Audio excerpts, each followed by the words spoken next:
All right, so let's take the example of box attached to rope attached to pulley.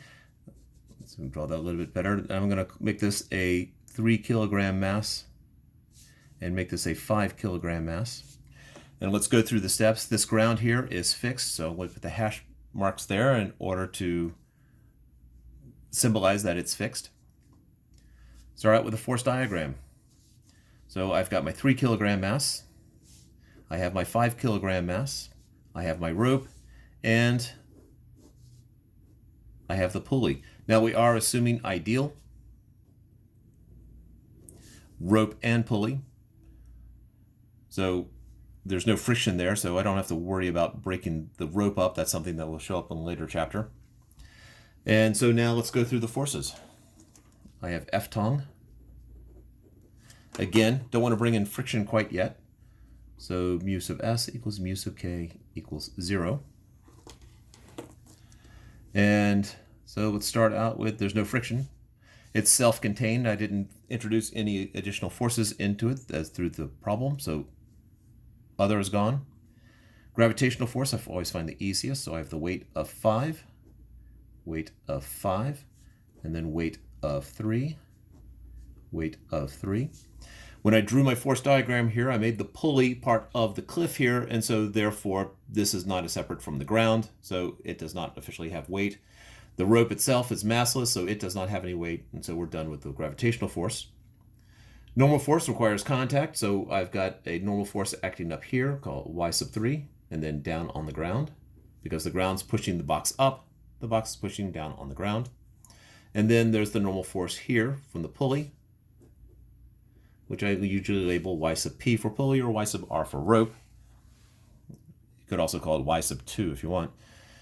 So that's the only points of contact right there, so normal force done.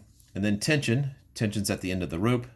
So I have Ft here, Ft here, Ft here, Ft here. And if I had subscripts, those would have the same subscript and those would have the same subscript. So F sub T3, F sub T3, F sub T5, F sub T5. However, it is not necessary because it's an ideal massless rope. If there were friction here, then the forces would be different. However, that's for a later chapter. So the force diagram is done. What I care about here is that and that. I guess I didn't state it, but what I want to know is what is the acceleration. Now, do note that they will accelerate in different directions. This is going to accelerate that way. This will accelerate that way.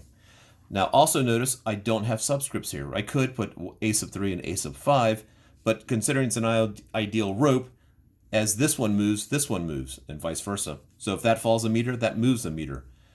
They will have the exact same magnitude of acceleration, and so that's why I don't have subscripts. It also makes it solvable. So that's my acceleration. Coordinate system. I don't need the same coordinate system for both of them, so I'm going to deliberately not do that. There is an important thing, is that if I pick one of my axes to be in direction of acceleration for this one, I need to do one in that direction too. So for this one, I'm going to set up my coordinate system of I3 hat and J3 hat. For this one, since I3 hat is in the direction of acceleration, I'm going to make I5 hat down in the direction of acceleration. And there are no vertical, try that one again, there are no horizontal components here, and so I don't need another set of axes. Now I will end up with 3 equations of motion, 1, 2, and 3. Now let's get to the decomposition phase. I have 3 forces here. That's in the positive I3 hat, negative J3 hat, positive J3 hat. There is absolutely no reason to break any of them up because I'm already parallel or anti-parallel to my axes. Here also, in my I5 hat and my negative I5 hat, do not need to break that up. Equations of motion. Again, my template is F equals ma. I have I3 hat, J3 hat. I5 hat. Those are the three equations. So in this one right here, I have only one force horizontally, and it is the positive direction. So this becomes tension equals mass times acceleration. My J3 hat, I've got one in the positive direction, one in the negative direction, is equal to mass times my acceleration in that direction, which is 0. And here, I've got W5 minus tension is equal to 5 times A. Now do note that, again, this is in the positive direction, that's why it comes first, minus the ones in the negative direction. Now this equation right here is not really going to help us at all, but let's pretend that it will. When we get to friction, this will become a more important equation. Substitution is next. I have a formula for weight. So I have tension is equal to 3A, no substitution there. Here, I have Y3 minus M3G equals 0. And for this one, M5G minus tension is equal to 5A. Now, the point at which you starts to substitute in numbers for M, the masses, and for G, it's generally recommended to wait till the end. This is also, let's make this slightly more generic. This is M3A, and this is M5A. Typically, the recommendation is don't put in numbers till the very end. It depends on your comfort level with working with the letters versus working with numbers. Usually, if there's a multi-part problem, it's beneficial to wait till the end to plug in the numbers, because usually the second part is going to be a slight tweak of the first thing that you did. And so instead of having to start from scratch, you can just start from potentially the last equations that you come up with. However, chacun a son goût, and I mispronounced that horribly. I mean, each to his own. So at this point, I'm solving for A. I'm going to take these two equations.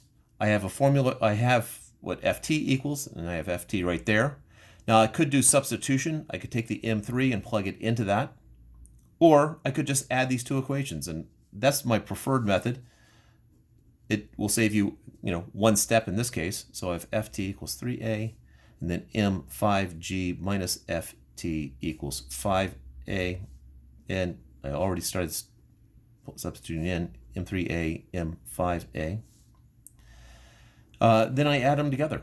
I add the left sides and add the right sides. If I add the right sides, I get M3A plus M5A.